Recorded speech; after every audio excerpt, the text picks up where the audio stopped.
Number 10, Iron Spider. Remember when MJ got her chance at bending the gender of the Spider-Man role? Who could forget with that stunning cover by Alex Ross featuring Mary Jane in the Iron Spider suit? That's right, this happened in issue 15 of the 2015 Amazing Spider-Man series. What's more, in this issue, Mary Jane reminds us that this hasn't been her first brush with Spider-Man-like heroics, and that she even wore the old school Iron Man armor once. Pretty neat. When Iron Man and Spider-Man are both in a bind struggling to fight against the super armored villain Regent, it's time for MJ as Iron Spider to come in and help save the day. Maybe one of my favorite MJ moments. Number 9, Storm. On part 1 of this list, I talked about a gender-bent version of Rogue, and this gender-bent version of Storm has the same origins. Both are from the comic X-Men Millennial Visions 2000, which consists of a bunch of short, futuristic X-Men stories. One of these stories is called The Big X-Change and tells the story of how the X-Men team got their genders bent following a run-in with some Blanco Rays, which, due to the unpredictable factor of their mutant genes, did the unexpected and reversed their genders, as opposed to doing any lethal damage to them. They were never able to reverse their genders, and so the Storm and Rogue of Earth 1007 are now male instead of female. Number 8, Rescue. Well, Pepper Potts is not the female version of Tony, because that would be kind of weird considering she's also been a main love interest for him. She has become a hero in the comics in her own right, and when she dons her armor, which Tony designed for her as Rescue in the comics, you have to admit she basically looks like a female Tony Stark. Not only does she have that Iron Man look, but she is given Rescue after becoming the victim of a terrorist attack. And in order for Tony to save her life following that incident, Stark ended up being forced to put a powerful magnet in her chest, which bore a strong resemblance to the reactor he has, and making Pepper also part tech in a way, like Tony. Like Tony as well, that piece of technology that is tied to Pepper's survival has also seen many upgrades. Number 7, Psylocke. This alternate version comes to us from Earth 59222. Here, Psylocke appears as a male version of herself, something I'm sure the Earth 616 version of Psylocke would be delighted by. Male Psylocke appears in issue 462 of Uncanny X-Men. And later on, while in the white hot room, Betsy expresses joy at getting to see all her different alternates. She considers them to, I think, be interesting and fun, and I'm sure this male version would be no exception, assuming it's also one that she's aware of. It's not really in the lineup in that panel, but it's in the comics, so I'm assuming she's aware of it. Number 6, Captain Marvel. It's crazy to think that Carol Danvers kind of became a gender-bent version of the original Captain Marvel without really ever meaning to. Of course, Carol is her own character, but both her and Captain Marvel bear a striking resemblance to one another. Their outfits even sometimes mirror one another's. I mean, the whole reason she took up the mantle of Captain Marvel was to honor the fallen hero who she looked up to. Carol Danvers has, of course, made the role her very own, and is very different from the original Marvel, but still, in a way, she became more a gender-bent version of him when she adopted his mantle. And to be honest, even when she was Miss Marvel, she was kind of like his female counterpart in the comics, in terms of name and look, especially in her original costume. Number 5, Wondrous Man. Dane of Elysium is an alternate version of Wonder Woman from Earth 11. Of course, instead of being a woman, he is a man. He is an Amazon prince who actually ended up being banished from Woman's World after he ended up killing instead of just subduing Maxine Lord, this Earth's version of Maxwell Lord. Bad Wondrous Man. As a result, Dane ended up leading his Amazons in battle against the United States of America and the Justice League. Needless to say, they were none too pleased. They were like, you shouldn't kill people, and then we won't all have to punch each other. Number 4, Hellgirl. While this gender bend never happened in the comics, Hellboy is such a popular hero that many fans have decided to put their own spin on the character. Not only is there tons of amazing fan art to give us a glimpse into what a female version of Hellboy, who I suppose we'd call Hellgirl, might look like, but there is also tons of cosplay as well that has been inspired by the idea. I gotta say, I kind of like the idea of it, and I think it would be cool if we saw a story where we got a glimpse to an alternate reality gender-bent version of the BPRD squad, or even just had a story where some magic maybe caused Hellboy's gender to be reversed for, you know, just like the length of an adventure. I just think it'd be pretty neat. Number 3, Fiona and Cake. Not only do Fiona and Cake show up as a superhero duo in the animated series Adventure Time, but if you are a fan of the gender-bent versions of Finn and Jake, they also have their own little comic mini-series published by Boom Comics. Fiona and Cake originate from the Ice King's fan fiction reality, but despite everyone in the world of Adventure Time thinking it's mostly terrible, they are two pretty awesome female versions of Adventure Time's main hero buds. In fact, Adventure Time's Rule 63 alternate world as a whole is kind of one of the best that's out there. Am I the only one that thinks that? I think their alternate gender-bent world is great. Number 2, Spider-Woman. Depending on which story you are reading, Jessica Drew is a clone of Peter Parker. Well, she has a few backstories. But the Jessica Drew of Earth 1610 is a clone of Peter Parker at least. As such, in that reality, she is literally the female version of Spider-Man. In the continuity of Earth 1610, Jessica was part of the Clone Saga story arc from that reality. I guess writers felt it might be cool to add her in this way and explore the idea of Jessica as a female version of Peter. Because, in the Clone Saga, we didn't really have that necessarily. I think we had Gwen Stacy though. I think Gwen Stacy comes back as part of that, but she's not like a female Peter. Jessica Drew even came into existence with Peter's memories in her head. That's super clone-esque. How do you clone someone and make sure that the memories they've had are in their head? How does that work, science-wise? Number 1, Iron Woman. On Earth 3490, there was no civil war because in this reality, Tony Stark was born a woman and ended up falling in love and marrying her fellow Avenger, Steve Rogers, Captain America. This version of Iron Man is, of course, known as Iron Woman and is named Natasha instead of Tony Stark. One of the ultimate gender bends, really, as it allows these two characters to finally deal with would likely causes some of the tension between them even in the main continuity of Earth 616. Also goes to show that there is apparently no problem that love can't solve. Number 10, Joanna Constantine. Joanna Constantine is actually the relative of John Constantine, but despite her being his ancestor and not a one-for-one gender-swapped version, she also happens to embody a lot of her descendants' personality traits. She is somewhat reckless, quick-witted, and snarky, and definitely has a bit of a bad girl streak. Definitely more of an anti-hero or neutral figure than a more direct goody-goody type, just like Constantine himself. She ends up helping Dream to recover the living head of his son Orpheus and get it to safety during the dangerous time of the French Revolution, almost losing her own head in the process. Like John Constantine, she also seems to have ties to the occult and a certain knack for manipulating other people, be they human or more supernatural in origin. Number 9, Mayday Parker. Spider-Girl, aka May Parker, actually first appeared in a What If one-shot story where she was introduced as Peter Parker and Mary Jane Watson's daughter, who of course has taken after her father, becoming a masked spider-themed vigilante. She discovered she too possessed her father's spider-like abilities and attempted to use them for good, becoming a hero as her father was before her. While she is Peter Parker's daughter from the alternate Earth of 982 and not an exact gender-swapped version of the actual Peter, Spider-Girl or Spider-Woman does look like an exact gender-swapped version of teenage Peter, just in the way she is drawn, down to her brown hair, which she usually keeps short. Also, Mayday's so cute. Number 8, Dare. Or Dare the Terminator, as she is sometimes known. Dare is the female version of both Daredevil from Marvel Comics and Deathstroke from DC Comics combined. She of course appeared in Amalgam Comics, a fun line that allowed the two worlds of both the big two to be combined to create new characters by taking inspiration from both. Dare's real name is Slade Murdoch. She was a blind mercenary who got her name because of all the dares that she took. She was so feared and respected that few chose to challenge her. Dare was later kidnapped by Enigma Fisk and forcibly given surgical horn implants to make her resemble more of a daredevil. Like Matthew Murdoch, she was also blind, but also like Slade Wilson, wore an eye patch, as despite being blind, she had also physically lost an eye, as her DC counterpart Deathstroke also has.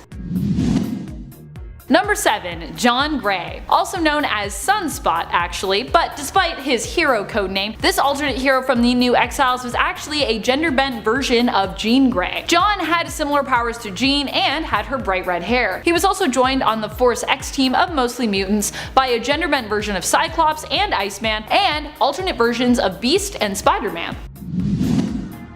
Number 6, The Flash. This alternate version of The Flash comes to us from the 31st century. She was part of the Justice League 3000, a group of heroes who have powers similar to their 21st century counterparts. Also, most of them are clones of those counterparts. Terry Magnus is a version of the Flash. She had a twin brother who is also named Terry. He betrayed his sister, revealing himself to be the leader of a criminal organization known as the Five, and killed her. However, when she was later resurrected in secret by Ariel Masters, Terry's DNA was combined with that of the Flash, meaning that when she returned, she had the Flash's powers. She used these powers to defeat her villainous brother and then joined up with the League herself, wielding her Speed Force abilities. She even ended up dating the Superman of the team, who of course was a clone of the original.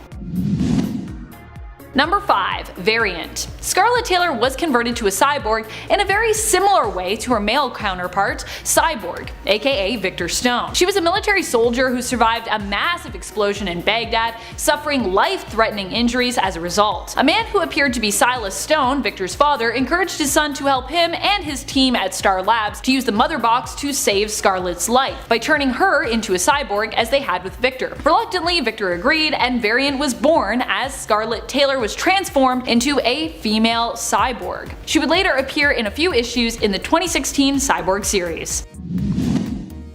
Number 4. She-Venom. She-Venom was a version of Venom that came to be after the symbiote bonded to Eddie Brock's ex-wife Anne Wying. After the symbiote bonded to Eddie Brock's ex-wife Anne Wying. Anne would not have let the symbiote bond to her, as she initially blamed the creature for turning Eddie into what she saw as a monster. However, when her life was at stake after she was attacked by the Sin Eater who shot her, she eventually agreed to bond with both the symbiote and Eddie so that they could save her life. The partial bond, however, wasn't enough, and the symbiote was forced to fully bond to Anne in order to save, leaving Eddie temporarily. This resulted in Eddie being left alone to defend both Venom and Anne when thugs came upon the group and attacked them. That is until Anne awoke as She-Venom, threatening the thugs herself and eventually violently attacking them when they refused to leave. We have also seen a glimpse at what a version of Anti-Venom could look like via an alternate cover for the first issue from Edge of Venomverse, which is something you may have noticed in our thumbnail.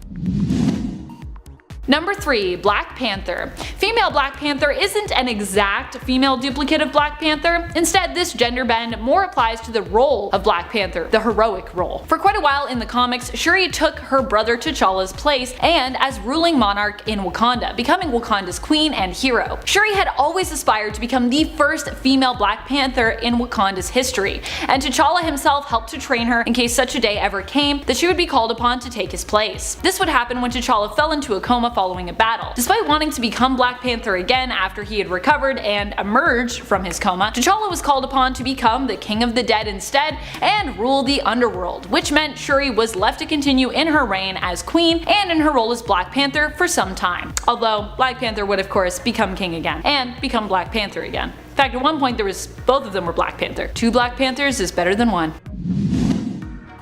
Number 2. Sylvester Kyle. On Earth 11, there is also a male version of everyone's favorite feline, sometimes hero, sometimes villain, sometimes neutral party, Catwoman. This alternate version of Catwoman is a man known as Sylvester Kyle. Kyle was the lover of the female version of Batman on Earth 11, Bryce Wayne. Unfortunately, Sylvester didn't live too long in the comics, dying in the first issue that he appeared in. His death broke Bryce, turning her insane and causing her to become one of the Dark Knights known as the Drowned, taking on the position of Aquaman on the team of alternate and evil Batfolk. Number 1. Ricky Barnes. Rebecca Barnes is the female version of Bucky Barnes. The cool thing is, she isn't even really from a parallel reality. Ricky is also of Earth 616, but was created by Franklin Richards when he saved everyone from Onslaught by creating a pocket dimension. Ricky was one of the heroes created in that dimension. Both her parents were friends and colleagues of Captain America during World War II, and Cap even still had his sidekick Bucky in this reality, who was his own person. So it's kind of like we had 2 Buckys in the Heroes Reborn reality. We have male Bucky and we have Ricky Barnes. Number 10. Fusion. You know, I couldn't do a list about swapping superpowers without talking about the miracles of fusion. Whether it's from Steven Universe or Dragon Ball Z, fusion is the awesome premise of not so much swapping powers, but combining them to make you and your teammates stronger together. It's not so much swap as it is share, but like a power swap, it often gives us varying results, with some combined beings being stronger and some struggling to find their footing in battle. In Steven Universe, there is one way to fuse, and that is with a fusion dance. But in Dragon Ball Z, there are many different kinds of fusion and varying amounts of results that one can get from fusing. But there are also fusion dances. And who doesn't want to see Vegeta or Piccolo dance?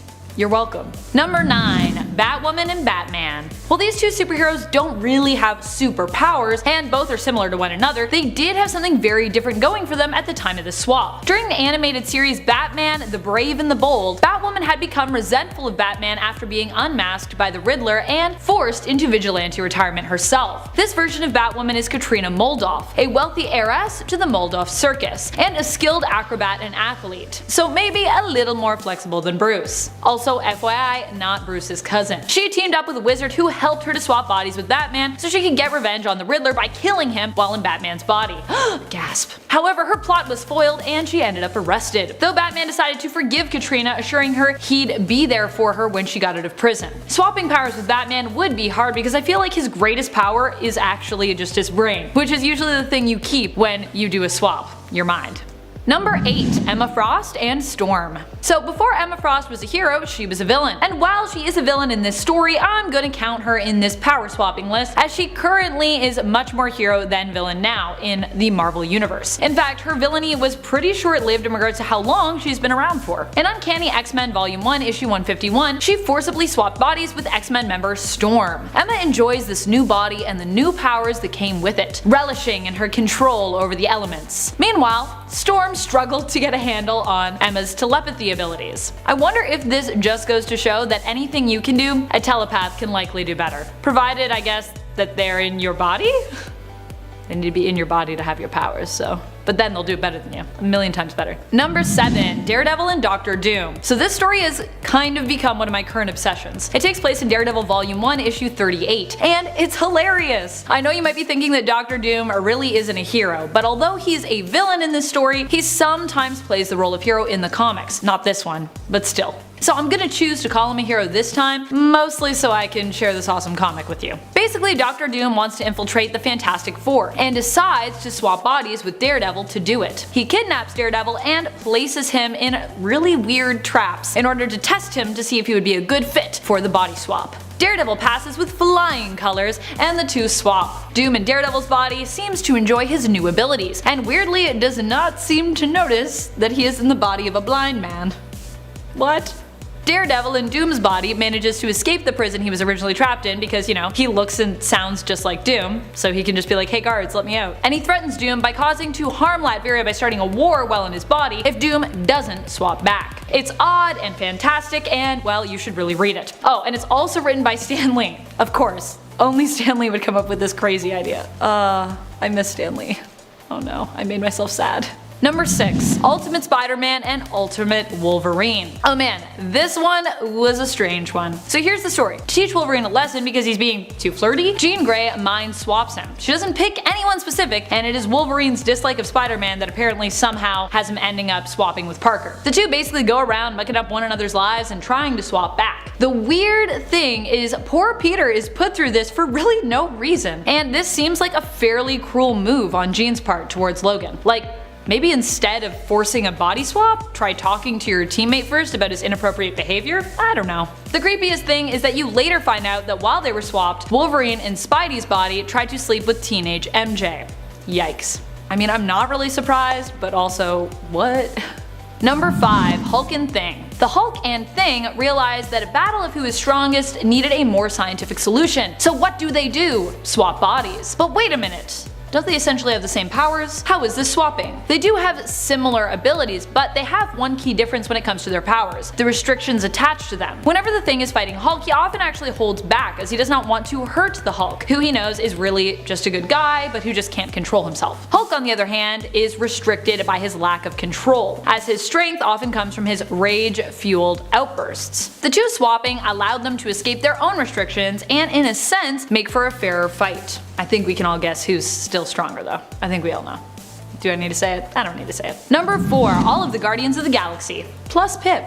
During the series Guardians of the Galaxy Mother Entropy, the team of Guardians end up swapping bodies when they are being tested by the Mother to see who is best suited to become a new mother that will give birth to a new type of universe. How ominous. One of the tests involves swapping everyone's bodies and dropping them into a bar fight. Pip the Troll and Drax end up swapped, Gamora and Rocket are swapped, so awkward I know, and Star-Lord and Groot also find themselves placed inside one another's bodies. The best is during the fight, everyone is so out of their element without any time to really get used to their new bodies and their powers that they all just kind of suck at fighting now. It's a riot. It's just a literal riot though. It's a riot. Number 3. Emma Frost and Iceman. Emma Frost was currently being treated at the X-Mansion by Iceman when the two were inexplicably hit by a bolt of energy. Mysterious energy. We later found out that this caused them to swap bodies. This was back before Emma was with the X-Men, and awaking in Bobby's body, she thought she had been held prisoner by them and just began to attack the X-Men. Unlike most power swaps so far where people had to work to get the hang of them, Frost appears to be a natural. Is there anything Emma Frost can't do? I don't know. Why doesn't it surprise me that she would have a natural affinity for ice powers? Emma Frost.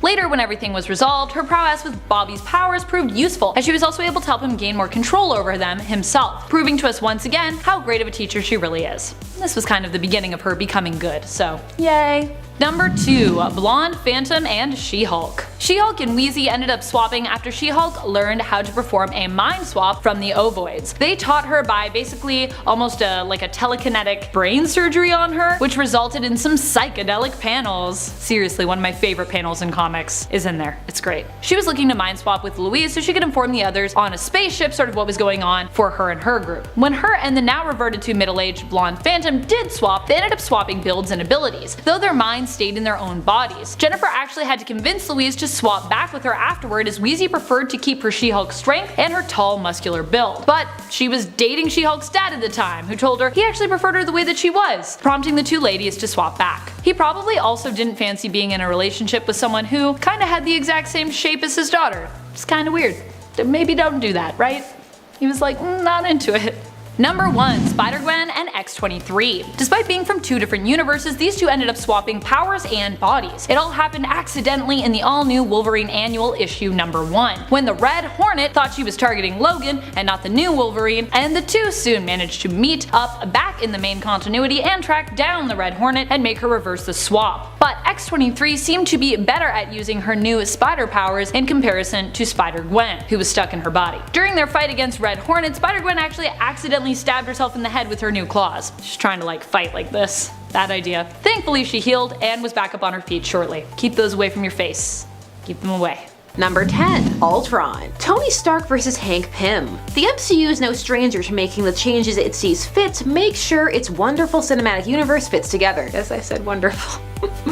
Let me know how you feel about that in the comments below. And that means that sometimes comic canon needs to take a back seat, because it would be too complicated or convoluted to implement. Case in point, Ultron. In the comics, Ultron is the creation of an at the time unstable Hank Pym, who much like the film turns into something his creator cannot actually control. Ultron ends up creating underlings and seeking to perfect himself. He is driven by his need to best his creator and also the Avengers. The Ultron of the MCU is pretty different. While yes, he is Ultron, appearing in the Avengers sequel film, Avengers Age of Ultron, here he is mauled off of Tony's brain patterns. At the time, also not the most stable because of his untreated PTSD that the MCU for a time thought was hilarious until it didn't. This Ultron's twisted vision sets him off against all the Avengers, even as his existence weakens the already tenuous bonds between them. One party seen does not a team make. Either way, whether he is taking on Tony Stark or Hank Pym, Ultron is definitely a force to be reckoned with. Number 9. The Flash. Rogues Gallery post Barry's death. Barry Allen, aka The Flash's death, during 1985's Crisis on Infinite Earths is at this point a famed occurrence, as he literally ran himself into non-existence. Now, while there was indeed always the potential he could come back based on how he died, many felt that it was permanent, especially with how concretely Wally West, aka Kid Flash, took over his mantle. One of the ways this was solidified was the transference of Barry's villains to Wally, plus of course an expansion. The Rogues would embrace and take on Wally and Barry Barry's place. While beforehand, sure, Wally had tangled with them as Kid Flash, in more recent years he had been forming his own roster. He had become a prominent member of the Teen Titans and had his own foes. So when he assumed the mantle, he also assumed the villains, again with some variations. Hunter Zolomon, that was an arc. Never forget that he made Wally's wife miscarry their twins. Some villains just want to mess with your life. Robbing a bank isn't good enough for them.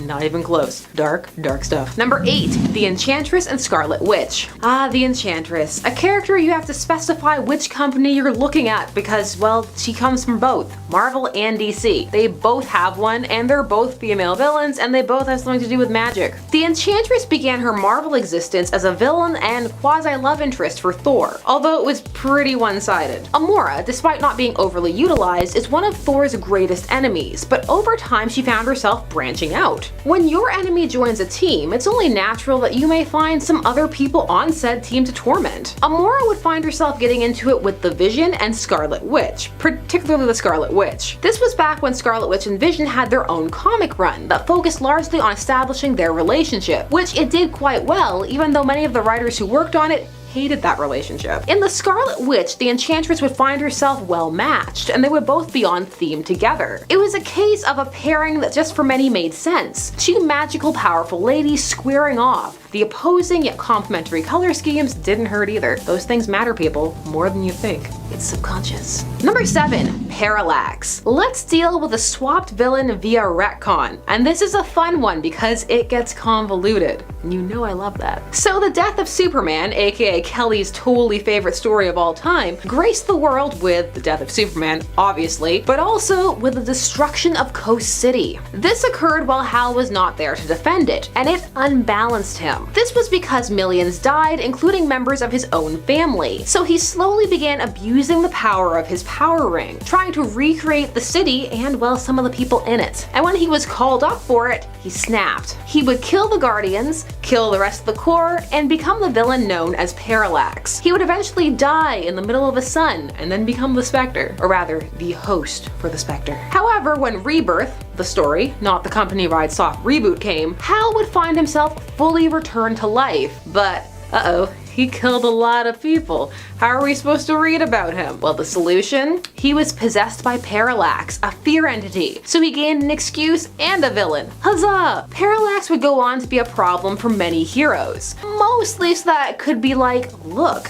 Hal actually did great by killing as few people as he did. Look at how quickly Superman succumbed. You know what I say to that? Nice try, Jen. So Parallax would tangle with Hal again, but would also move around the universe, the DC universe that is. The one really cool thing, they started drawing Parallax with extra rows of teeth like a shark, and that was pretty neat. Number 6, the Kingpin, Spider-Man versus Daredevil versus Captain America, but that last one only a little bit, mostly the first two. For a time, the Kingpin was heavily associated with Spider-Man. He was a Spidey villain, but over time, that would change. Though if you want him all Spidey all the time, you always have the 90s animated series. However, with the Frank Miller Daredevil run and beyond, Matt Murdock would also tangle with the Kingpin, to the point where some now associate the Kingpin more with him than with Spidey. For example, in the Netflix series, the villain of season 1 was the Kingpin. Spider-Man has such a large rogues gallery that he can take the loss, if that is indeed what this is. The Kingpin is also tangled with Captain America, as well sometimes writers aren't sure what level of crime Cap should be taking on, so sometimes he takes it to the streets. He was dealing with the Kingpin during that arc where he was on meth,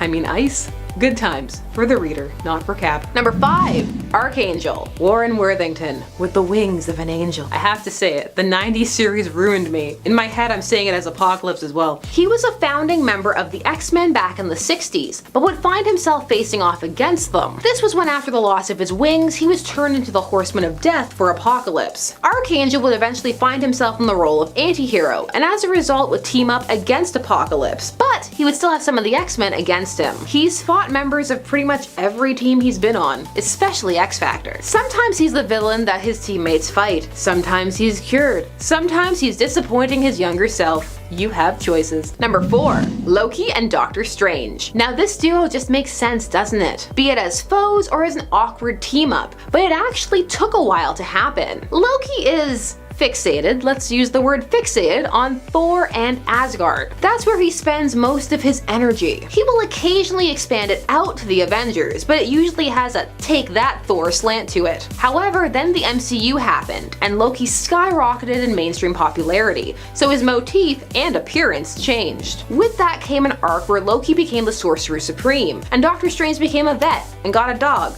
which Loki accidentally killed, but then returned to him as a ghost dog because he felt bad. The two would square off, and Loki would end up feeling, well, as I mentioned, pretty bad about the whole thing. But for many, they wondered, why doesn't this swap happen more often? Thor has branched out so much, it's Loki's turn. Although, I mean, he has that hipster Loki shirt now. Does he need to change more now that he's achieved meme/fashion icon status? Number 3. Mysterio and Daredevil. Mysterio is actually one of Spider-Man's earliest foes, and when you think of him, that being Mysterio, your mind follows it up with Spider-Man. But Mysterio has dabbled with other heroes. He's cheated on Spidey, and that was with Daredevil. What is it about Matt Murdock? Is he just that much better to torment? Do people think they have a better shot? Do they just want to go up against a hero with a better rep? So Mysterio can get pretty psychological with his plots. It's not all gimmicks and flash. So here, he killed Karen Page and framed Matt's best friend Foggy for the murder. Mysterio goes hard. This of course created an emotional layer to the proceedings that made it quite difficult for Daredevil to uncover Mysterio's illusions. This was definitely a memorable villain swap. Number 2.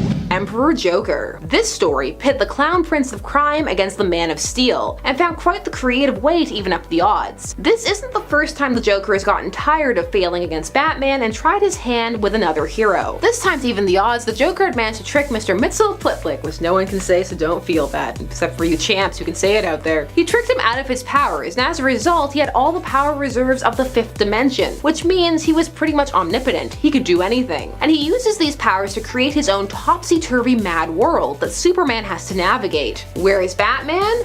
Well, he's out of commission. Batman can do a lot of things, but compete with someone who can will him to die every day and then be resurrected to do it again is not one of them, because yes, that's what the Joker does. Superman still manages to take down the Joker, which is always frustrating for the clown since he views Superman as so far beneath Batman. And finally, in at number 1, we have Batman and Superman, the movie, Joker and Lex. Swap. This is my favorite kind of swap, where two villains decide to torment each other's hero. Here we have Lex being approached by the Joker with a deal. The Joker will take down Superman for him, which ends up pitting Lex against Batman. This is such a fun dynamic, as you also have the heroes meeting each other for the first time in this universe, that being the DCAU, so the DC Animated Universe canon. They're also convinced that each of them knows better on how to handle the situation, which is also really fun. It's fun to see Superman completely underestimate the Joker, or Batman have to battle against a giant Lex bot. I'm a DCAU fangirl, what can I say? Number 10. Peter Parker and Doc Ock.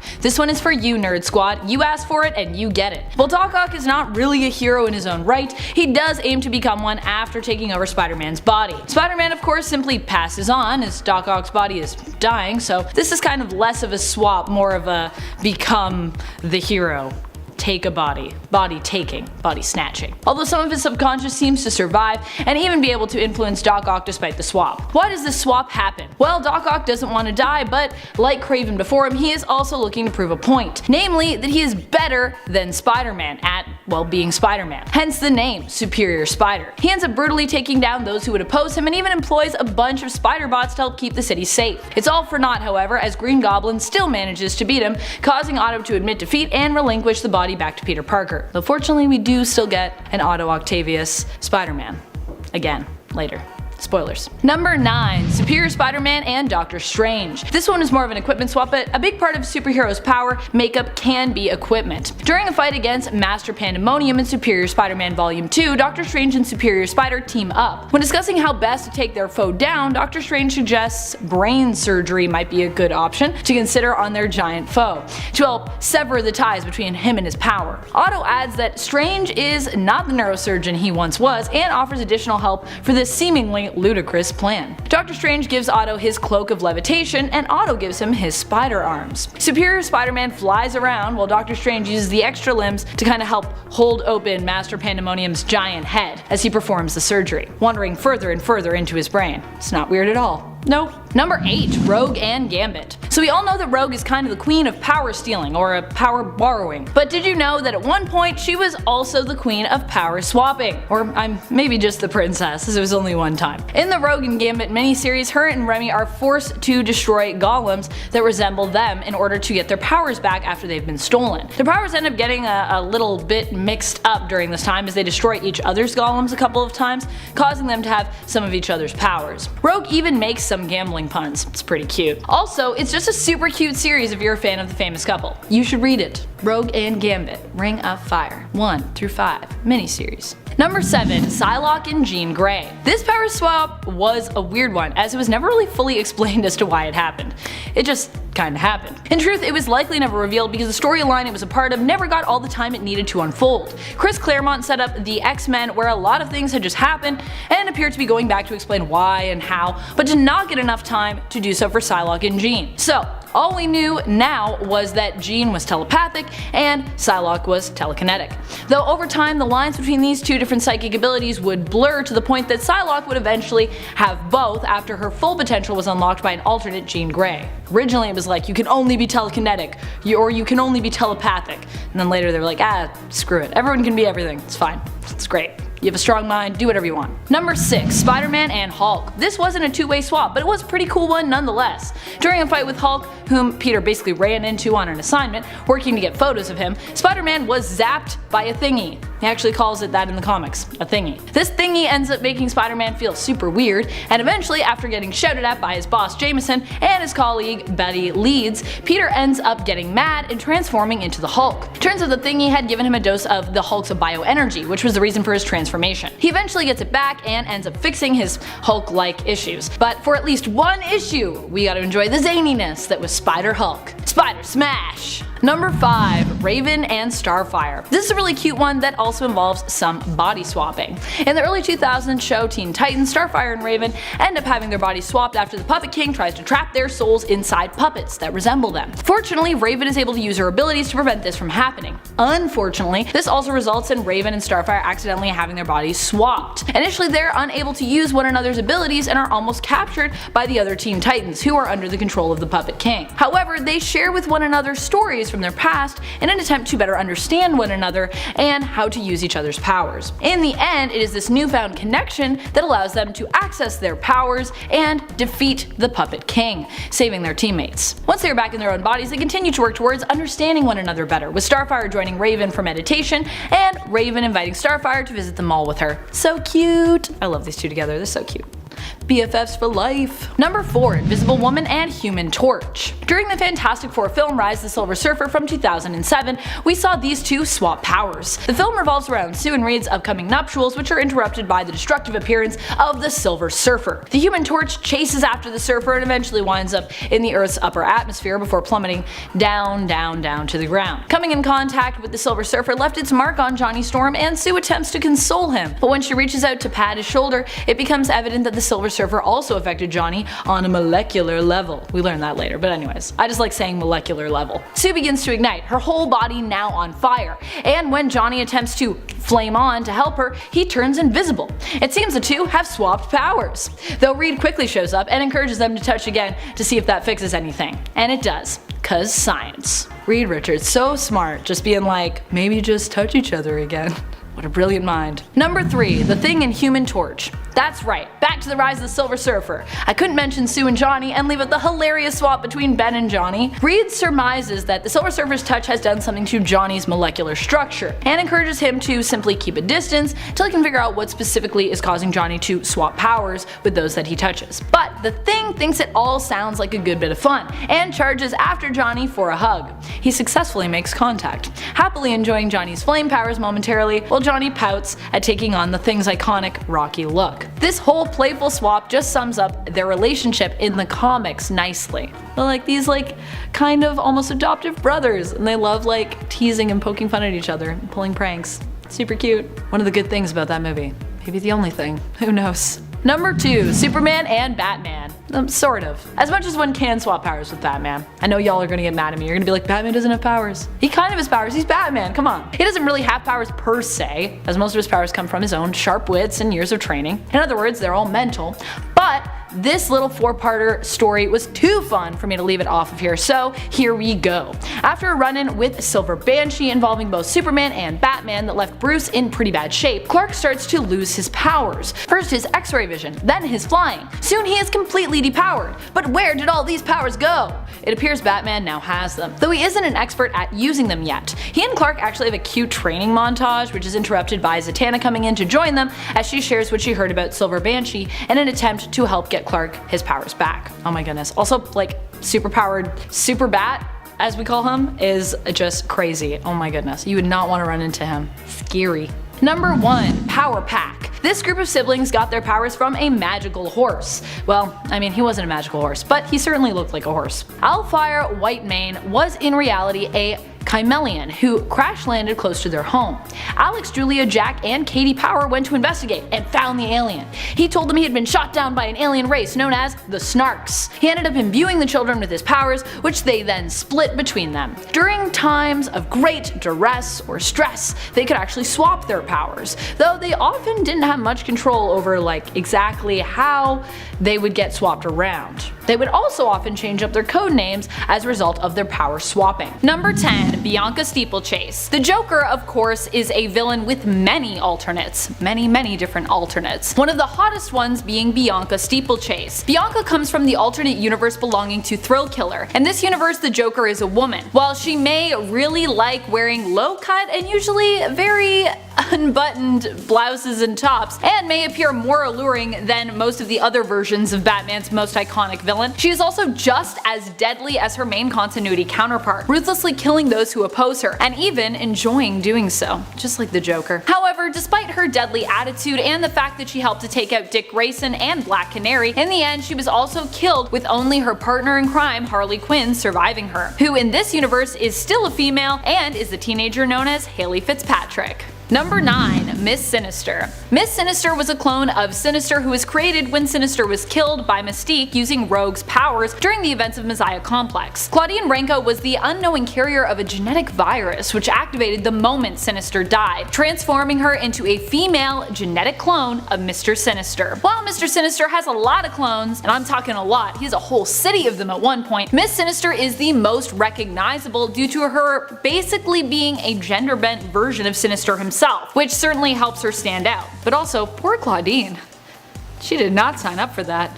Number 8. Dr. Light. There are actually 3 Dr. Lights. The villainous Dr. Light that we all know is Arthur Light, but there are actually 2 other characters who use this mantle as well. While Dr. Light himself is a supervillain, these 2 alternates are actually both superheroes. What's more, one of the 2 is not just an alignment swap, but is also a gender swap of the mantle. Kimiyo Hoshi is a superhero who uses the mantle despite the fact that a famous supervillain used it before her. She, of course, is separate to Dr. Light and is not really a successor or has any specific attachment to him. Both have similar powers which allow them to manipulate light and energy, and very similar costumes. Like, super similar costumes actually. In fact, even Kimiyo reflected on how strange it was that she still used Dr. Light's name during her own therapy session in Heroes in Crisis. Because, yeah, it's weird that she's using the name of like a very well-known supervillain. She's like, maybe I should change this to something more heroic? Although you'd think with a name like Dr. Light, you'd be a hero. But anyways. Number 7. Poison Ivy. Okay, so Poison Ivy hasn't really yet had a male alternate of her come into existence yet, but that does not stop fans from dreaming up endlessly what a male version of her character might look like. Honestly, with Pam being around as long as she has been, I'm surprised we don't have a well-known gender-bent version of her somewhere in the DC multiverse already. 1. All the fan art leads us to believe she'd look super cool and be super hot as a ginger, sort of leafy man. And 2. Female characters really don't get to have enough gender bends. What's up with that? We have all these female versions of male heroes and villains, but where are my male versions of all my lady villains and heroes? Come on, publishers, what are you doing? At least we can dream that the male Poison Ivy exists through all of the beautiful fan art that we have. I assume male Poison Ivy would likely have the same villain name as their female counterpart. Maybe their real name could be Dr. Patrick Isley, and maybe instead of Ivy for short, we would just call him Ive. What do you guys think? Number 6. Stormfront. Stormfront is one of the corporate superheroes in the series The Boys, which really makes him one of the supervillains, because in Garth Ennis' series, supes are the bad guys. Garth Ennis is not a huge fan of superheroes in general, just FYI, which is sort of what that series is all about, his distaste for superhero culture. Stormfront is a hero who was once a former German World War II soldier, whose involvement in the war is hidden from the public. He still worships Hitler despite him being long dead, and is a brutal and violent leader. In The Boys Amazon Prime series, we'll be seeing a live-action version of the character, but this time around Stormfront will be female and will be played by Aya Cash, which I personally am excited for, considering that a lot of the changes the live-action show has made in comparison to the comic series have really been awesome so far. They're doing a great job. Number 5. Scorpia. Depending on the circumstances, DC's Lobo, who is a parody of Marvel's Wolverine in part, is sometimes a villain and sometimes a hero. For this list, we're going to consider more of the villainous actions and consider him a villain. A sometimes villain, at least. Lobo has a daughter known as Scorpia, and while she is also related to the big guy, she is of course the spitting image of him as well, acting as a female counterpart to her big pop. Scorpia is just as violent and as tough as her dad is. Number 4. Valeria Richards. The Valeria Richards of Earth 13729, who appears in Doctor Strange and the Sorcerer Supreme, ends up becoming her Earth's version of Doctor Doom. She also is revealed to be the ruler of Hell. Wow, it's a lot of accomplishments. Definitely a darker turn for Valeria in this alternate Earth. Although, I'm not going to lie, there has always been a part of me that has just hoped that Valeria of Earth 616 would one day join her godfather and end up walking in his somewhat villainous footsteps. I mean, I love Franklin and I love Valeria, but how cool would it be if one of them ended up growing up to be a villain? Or maybe both of them could be villains? My fingers are crossed. I'm such a team villain person. I'm like, everyone needs to be a villain.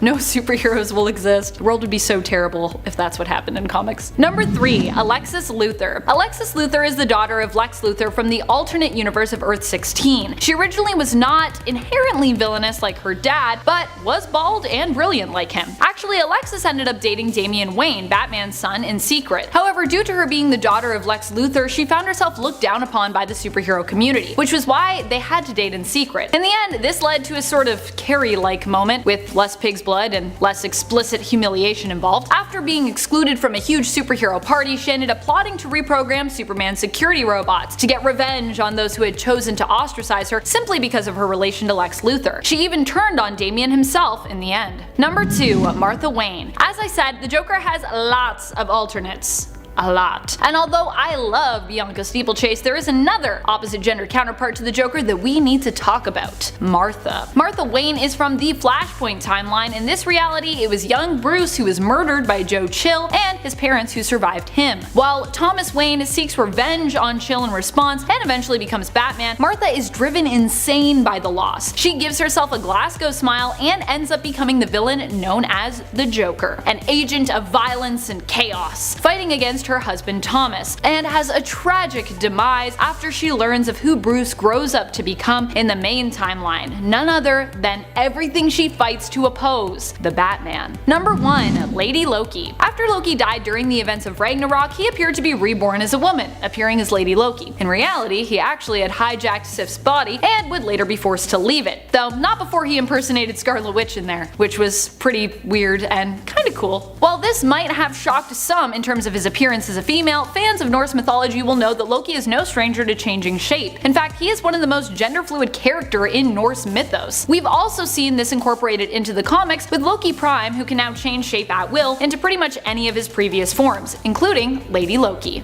Which is kinda weird because it wasn't really his body, but whatever, I'm cool with it. We get Lady Loki back. Number 10. Lady Flash. The original Lady Flash in the comics was a superpowered Russian soldier, part of a speed group known as Blue Trinity. Her name was Ivana Kristina Borodin-Molotova. She originally appeared in the New Earth continuity in the Flash series as a villain, but has since popped up again in the comics in the Prime Earth continuity with a different design for costume and appearance. However, the original Kristina did actually proclaim herself Lady Flash, working with Vandal Savage against Wally West, and even dressing as the Flash for a time. She was both a female counterpart and a villain to Wally, and in the end, it cost her her life. Except that now she's back in Prime Earth, but anyways. Number 9. Nightcrawler.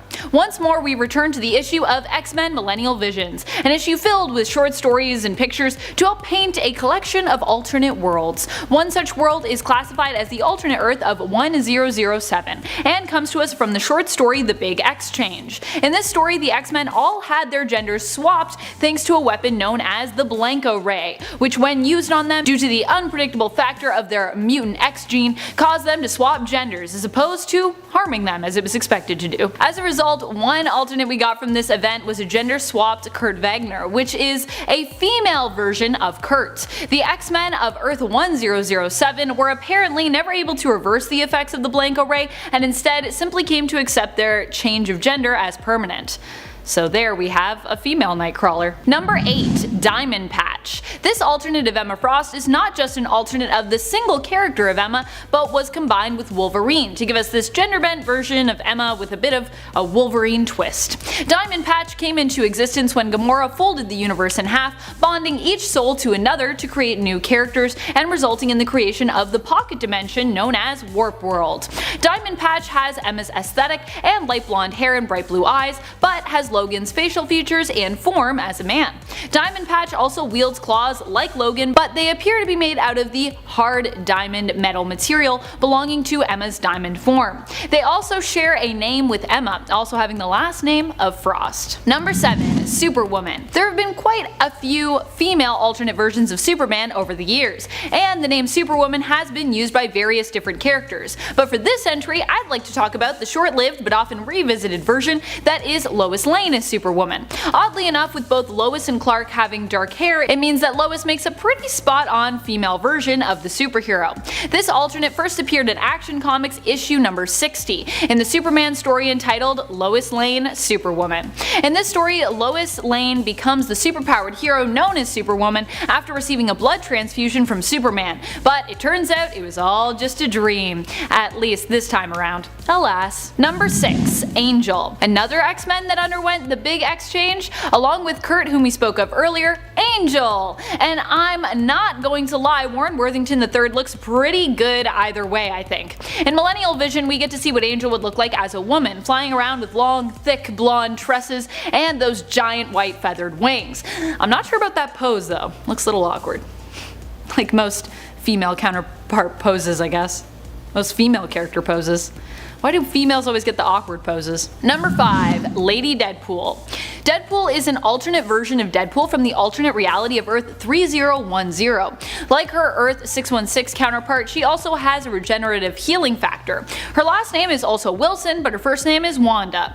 Like Wade, many of her fellow teammates have often found her annoying, as, also like Wade, she's pretty crazy. She is recruited by Deadpool to join his Deadpool Corps and to help him defeat the evil Deadpool Corps, comprised of villainous Deadpool alternates. Number 4. Batwoman. Instead of talking about one of my faves, Kat Kane, this time around, we are using the Batwoman mantle to refer to the original Batwoman, Kathy Kane. Kathy Kane was moved to Earth 1 to make room for Kate, but before Kate Kane was on the scene, Batwoman was not related to Batman. Instead, in this version, she was a wealthy heiress as well as an acrobat and a stunt motorcyclist who was infatuated with Batman, and as such aimed to be more like the hero. Hence, she basically became his female counterpart, and a potential love interest for the Caped Crusader during the Silver Age when she first appeared. Though the romance tended to be pretty one-sided between her and Batman, with her mostly just having the hots for him. Kathy Kane first appeared in Detective Comics issue 233 in the 50s. The 1950s. In case you're watching this in the future. Number 3. Strange. 2099 AD has their own Sorcerer Supreme known as Strange, except instead she is known as Sorceress Supreme. She goes by the alias Strange or sometimes Mademoiselle Strange, but her real name is Jeannie. Strange was interested in the mystical arts and attempted to use her skills to create an illusion of a monster to protect her brother when they were both being attacked by a gang known as the Skulls. Unfortunately, her magic was so great that instead of simply creating an illusion, she summoned the real thing. The monster killed her brother, whom she had loved very much, and this only drove Strange to want to master and hone her skills more, learning how to better control them. Number 2. Wildfire. Ryander is basically a character who helps us to imagine what Starfire would look like were she a man. We know this because he is her brother, so basically her male counterpart genetically. Ryander is brother to, of course, both Starfire and her sister Blackfire, and he looks a lot like Corey, and also being from Tamaran has similar powers to his sister. He first appeared in Tales of the New Teen Titans issue number 4 in the 1980s, where he sported a very different look in comparison to his more modern version who recently popped back up in the Prime Earth continuity just over a year ago. Number 1. Nightwing. Cheyenne Fremont was her own character, but was also inspired by Dick Grayson to become the female counterpart to his superhero role of Nightwing. She and Dick had a brief romantic relationship, and during their time together it was revealed to Dick that Cheyenne was actually a metahuman with psionic powers, and it was revealed to Cheyenne that Dick was the hero Nightwing. Dick Grayson encouraged Cheyenne to use her powers for good and become a superhero like him. At first Cheyenne refused, but eventually she did follow in Nightwing's footsteps, teaming up with him and becoming his female superhero counterpart for a brief time. Her character design has likely helped to inspire gender-bent female cosplay versions of Nightwing around the world. I personally love female Nightwing cosplays, so I also love Cheyenne's look. Number 10. Rogue. Yep, a few different X-Men found themselves gender swapped in this alternate story out of 2000's issue of X-Men Millennial Visions. One story in the comic is called The Big X-Change, not to be confused with The Big Exchange. In this story, Rogue is one of the X-Men who finds herself transformed into himself following exposure to Blanco rays, which combined with the mutant's unpredictable X-Factor results in Rogue's gender becoming reversed. In this alternate reality, Rogue was never able to reverse the effects of the Blanco ray emitter and so remains a hot male version of herself. Not going to lie, I think either way Rogue looks really great. I also love that this version of Rogue still has the jacket.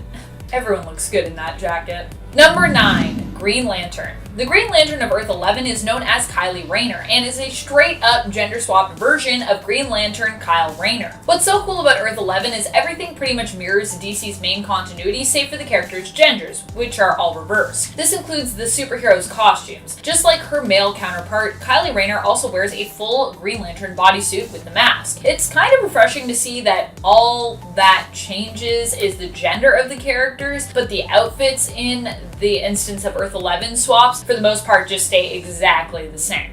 There's also a Wonder Man on Earth 11, which I kind of love. Number 8. Lady Thor. The awesome thing about gender-bent characters is they all come in all kinds of forms. For Lady Thor, it's a female version of a generally male superhero identity, who this time around is simply a female character in that role. Lady Thor is Jane Foster. She first became Lady Thor in a What If comic that was later made canon. After Thor was deemed unworthy to wield Mjolnir following the events of Original Sin, a new female version of Mighty Thor appeared, who was later revealed to be Jane. The dramatic twist was that Jane was suffering from cancer at the time, and because the transformation to the Goddess of Thunder purged all toxins from Jane's body, including her chemo treatments, she was actually kind of dying as a result of her new role. Regardless of the consequences though, Jane refused to give up her heroic calling. Number 7. Wiccan. Wiccan is his own character and a member of the Young Avengers, but he is basically like the male version of Scarlet Witch, or as close as we'll get anyways. Wiccan is basically a combination of Scarlet Witch and Thor in terms of likeness and abilities. He also was at one point Scarlet Witch's fictional son, Billy, and because her children, Billy and Tommy, never really existed, he's also not that. It's very confusing, but for a time he was considered to be her reincarnated son, who didn't exist, despite existing separate from Wanda and having his own different parents. Anyways, now that's not part of the canon, I believe, so it's confusing when you have imaginary children. Number 6. Lady Punisher. Lady Punisher is Lynn Michaels, a former cop turned vigilante after she decided to take the law into her own hands. Lynn felt like the system was broken and corrupt, so decided to go out on her own. She was in pursuit of a criminal who had escaped justice when she ran into the Punisher. Lynn developed some romantic feelings towards Frank, but he never seemed to reciprocate them, and it was for this reason that she ended up going out on her own. Like Frank Castle, she has a thing for black leather and skulls. Number 5. Ironheart. Another lady who stepped into what was originally a mantle belonging to a man was Riri Williams. Riri was a child genius who ended up becoming the new Iron Man and actually was mentored by an AI of Tony Stark himself. She ended up standing in for Tony taking up the mantle Ironheart while he was in a coma following the events of the Second Civil War. Riri herself had actually been on his side in the war and worked to help Stark during its events, and during the fight against Captain Marvel. When Tony eventually returned and woke up from his coma, she ended up fighting alongside her teammates on the Champions for a while. Number 4, Nicole Fury. A lot of fans have made their own alternate versions of Nick Fury, Agent of S.H.I.E.L.D. There is no limit to gender-bent cosplays and fan art, and while there are tons of different artistic depictions of what a female Nick Fury might look like, and various different outfit designs, there is even a female version of Nick Fury from the Marvel Universe. She comes from the alternate Earth of 81114, where she is the director of S.H.I.E.L.D., like her male 616 counterpart, and has bright red hair. Not going to lie, I actually prefer some of the fan art when it comes to this gender bend, but it's still cool to know that Marvel even already has a gender bent version of Nick themselves. Number 3, King of Cats. Maybe one of my favorite gender bends of all time. Carl Kyle is basically the male version of Catwoman. While he isn't a hero initially like Catwoman becomes, and pretty much only acts like a criminal, he does end up being reformed, and at this point, I think most of us consider Catwoman more of a hero than a villain, so I figured it would still be appropriate in that regard to mention Carl here, because the other version of him is definitely, I think, a hero, more a hero at this point. He first appeared in Batman issue 69 in 1952, originally due to his feline and Catwoman-like style of crimes and the fact that he sent Selena flowers. Batman thought that Catwoman might be involved in the crimes, and perhaps even the two were in love, but later found out that she had no part in the King of Cats crimes. Batman tried to recruit her to help him and Robin catch the King of Cats, but she refused because, as we later find out, Carl Kyle is actually her brother. Carl eventually is captured by Batman after Catwoman saves them both from some hungry zoo tigers, not kidding here, and Carl surrenders and agrees to serve his time and reform his criminal ways, which he actually stays true to, eventually getting off on parole, but never returning to a life of villainy, and instead becoming an ally to superheroes like his sister had. Number 2, X-23. Wolverine has had a few female versions of him pop up over the years, but while Laura is often seen in a way as his genetic daughter, she is also in a sense kind of his genetic twin, or sort of like a genetic clone. Well, she's almost a clone. She wasn't made exclusively out of Wolverine's DNA alone, of course, so she isn't a direct female copy of him, but Laura Kinney, or X-23 as she is known, has herself been known as Wolverine, adopting the mantle for herself for a time. She also shares Wolverine's bluntness and aggression when it comes to her personality. There is something animalistic about her, but despite her being like a female version of everyone's favorite mutant, she has also very much come into her own. In fact, while many people love Logan, there are some who even prefer Laura Kinney's Wolverine to his. Number 1, Gwenpool. When talking about female versions of the anti-hero Deadpool, we could talk about Lady Deadpool and make her the priority. But why do that when we could just as easily talk about the awesomeness that is Gwenpool? Gwenpool is from an alternate Marvel universe where she is her world's Deadpool, or more specifically, her world's combo of Deadpool and Spider-Man's girlfriend, Gwen Stacy. She originally comes from a reality like our own, where comics are a thing, and they are filled with superheroes and supervillains. Gwen decides to become a costumed vigilante all her own, as opposed to settling for just being the extra or bystander that she is in a comic book world. Like Deadpool, Gwenpool also seems to have some pretty interesting self-awareness when it comes to the inner workings of the comic book world and her place in it, even at one point willing herself through awareness to become a mutant.